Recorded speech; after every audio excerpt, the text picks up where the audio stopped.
शब्द 92। ता मन को चिन्हो मोरे भाई, तन छूटे मन कहाँ समाई।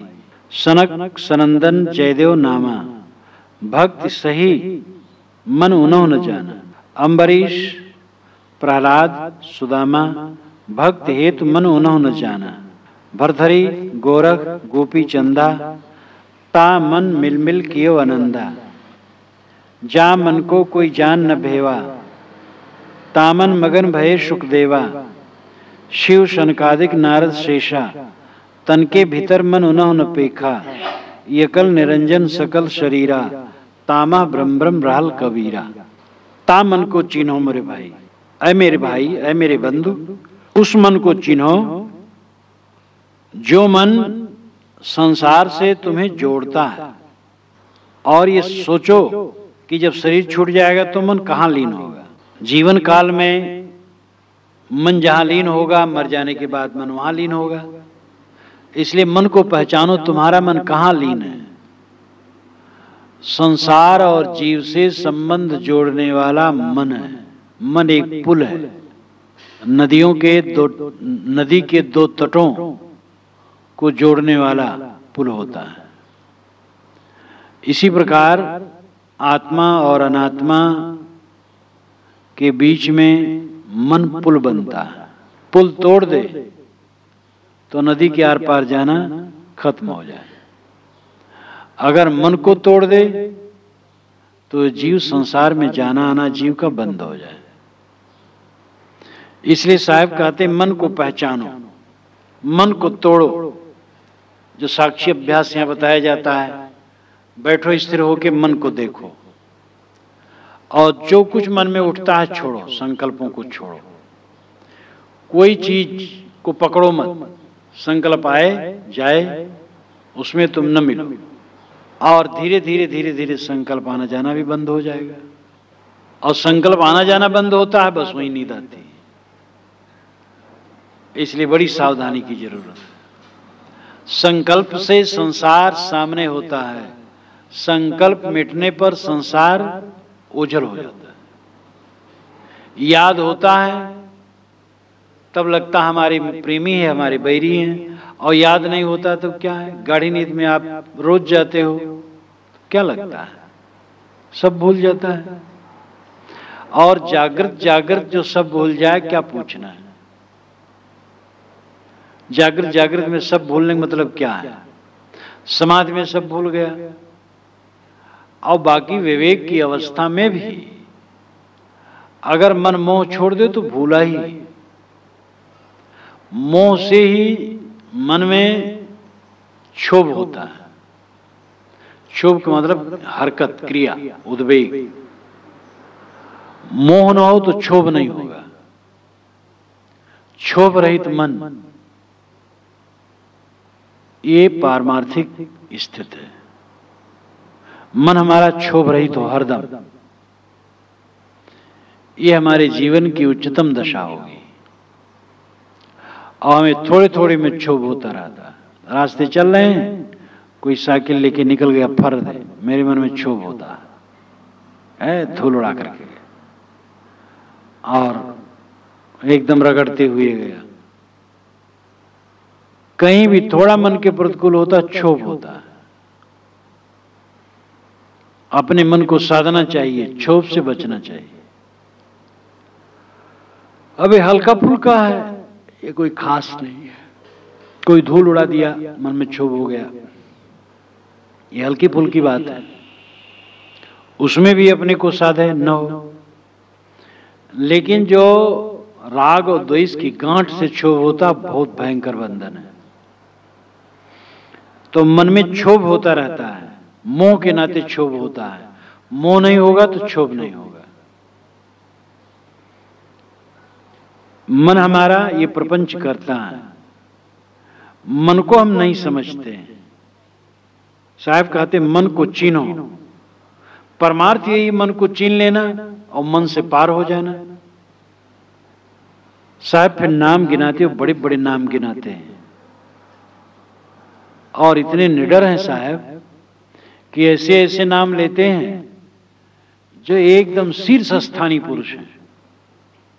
सनक सनंदन जयदेव नामा।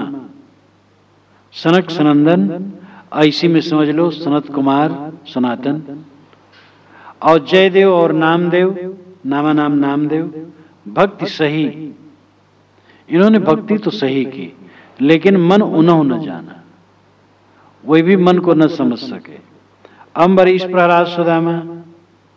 अम्बरीश राजा, प्रहलाद और सुदामा भक्त। भक्ति हेतु मन उन्हों न जाना, भक्ति बहुत भक्ति भावना के कारण उन्होंने भी मन को नहीं समझा।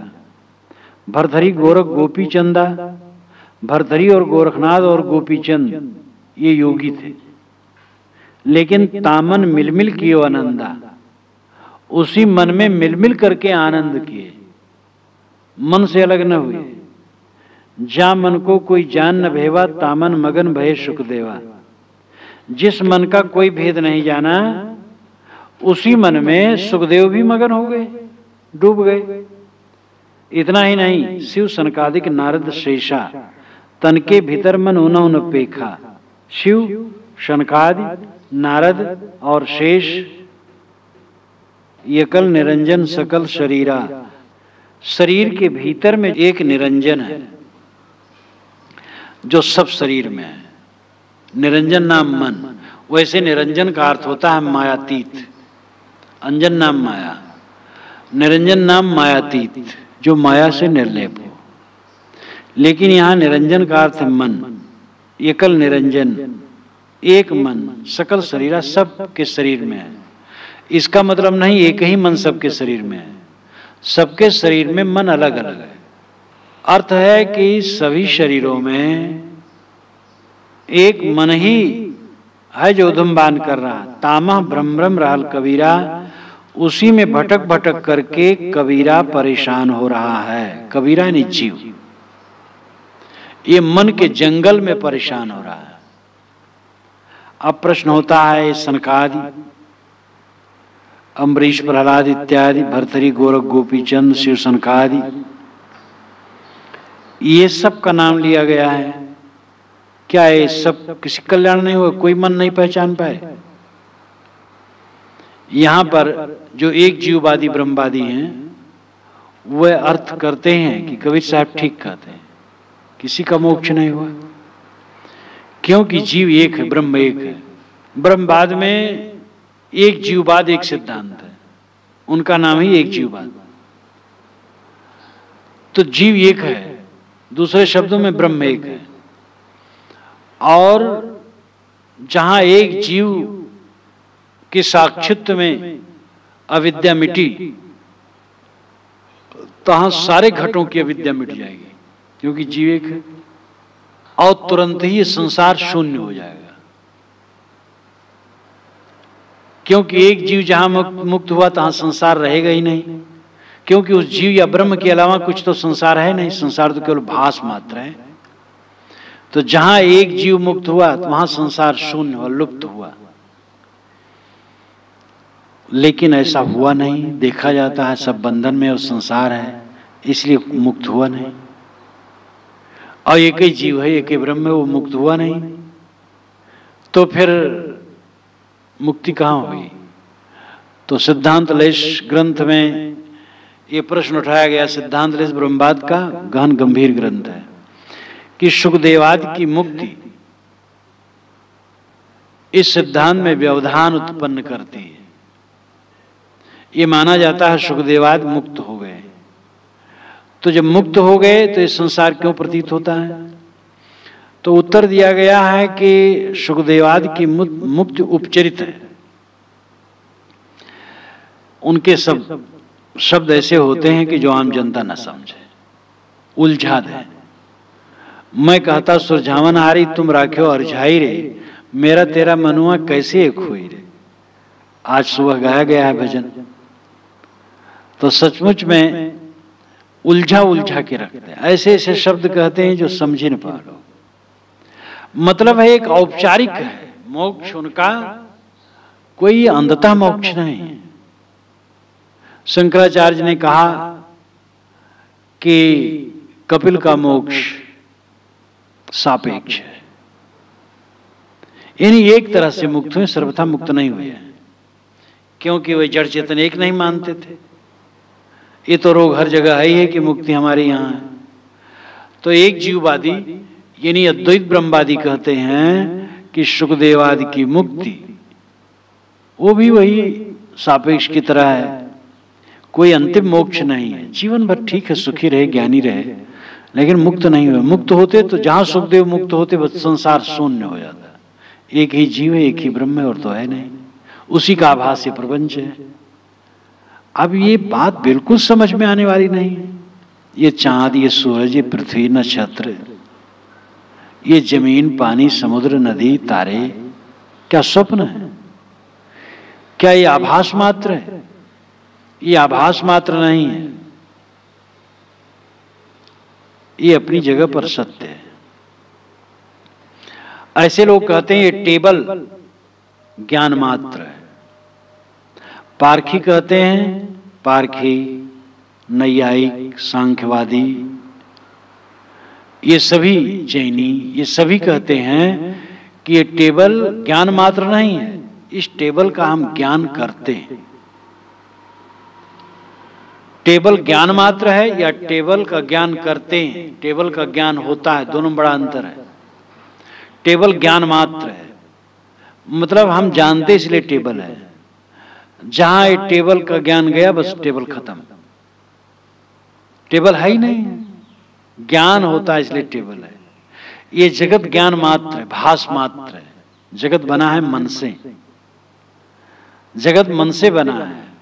पारखी कहते जगत मन से नहीं बना है, मन जगत से बना है। जगत को देख करके तब प्रतिबिंबित हुआ जगत तुम्हारे अंतःकरण में, तब मन बना। जिस चीज को देखे हो, सुने हो, भोगे हो, उसका मन बना है। और देखे सुने चीज हो ही ना तो मन कैसे बनेगा? तो शून्यवादी बौद्ध कहते हैं और वेदांती कहते हैं कि जगत ज्ञान मात्र है। साहब कहते जगत का हम ज्ञान करते हैं, जगत ज्ञान मात्र नहीं है। हम जगत का ज्ञान करें चाहे न करें, जगत है।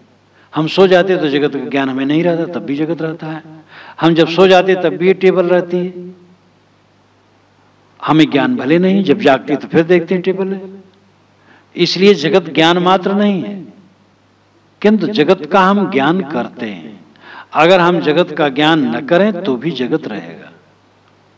जगत आत्मा से अलग एक अस्तित्ववान है, नित्य, परिवर्तनशील है, ठीक है, लेकिन वो नित्य है। उसकी जो अंतिम इकाई है वो सच है।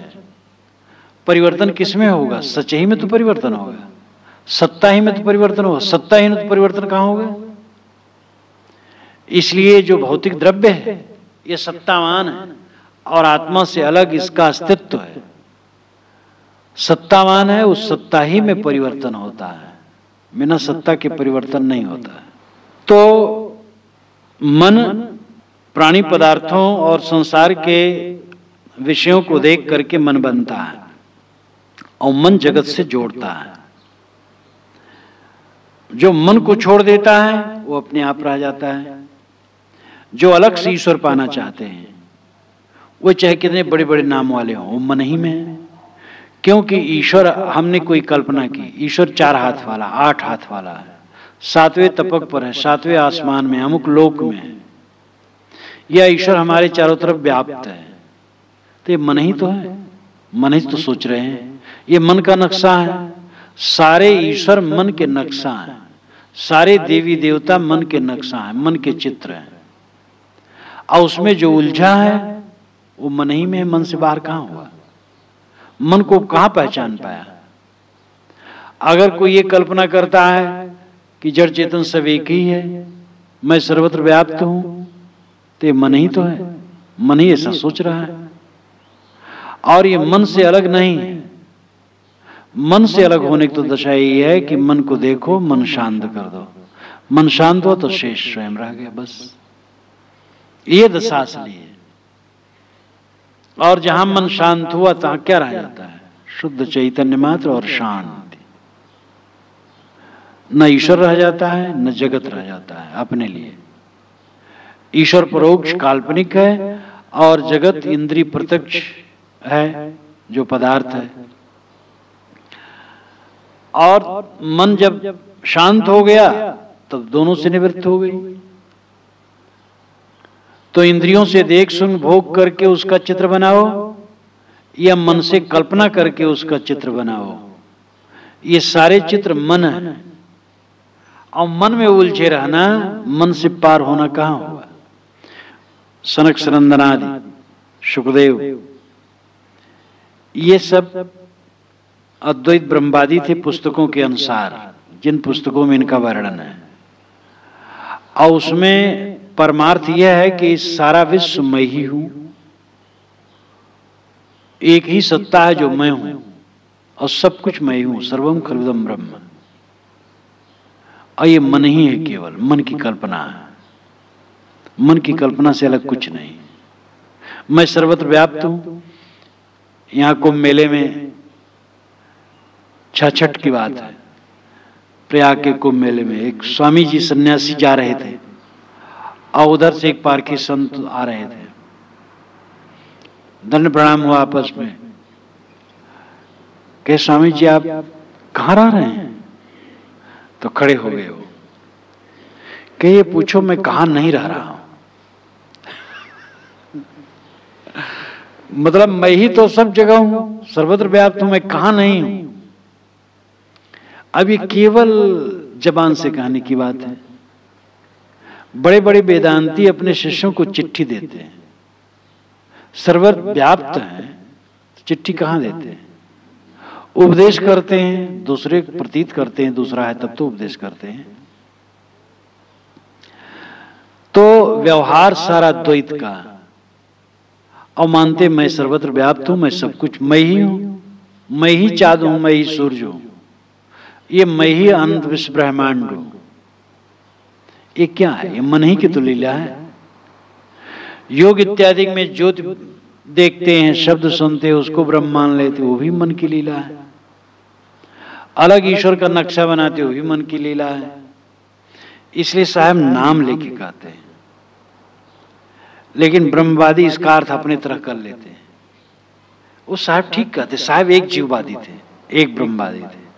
कहते हैं सनकादि किसी का मोक्ष नहीं हुआ, क्योंकि एक का मोक्ष हो गया हो तो जगत रहता ही नहीं। जगत है इसलिए मोक्ष किसी का नहीं होगा। परंतु साहब का मत नहीं है। साहब तो कहते बूझ लीजिए ब्रह्मज्ञानी, घूर घूर वर्षा वर्षा परिया बुंद न पानी। आए ब्रह्मज्ञानी बूझ लो, तुम उमड़ घुमड़ के वर्षा वर्षाते हो लेकिन एक बूंद किसी को पड़ती नहीं है, क्योंकि ब्रह्म ज्ञान की छींट एक को पड़ गई होती, वो मुक्त हो गया होता तो संसार मुक्त हो गया होता, और संसार है तो ब्रह्म ज्ञान कहाँ हुआ। तो उस पर व्यंग करते हो, साहब उसको मानते नहीं। तो मन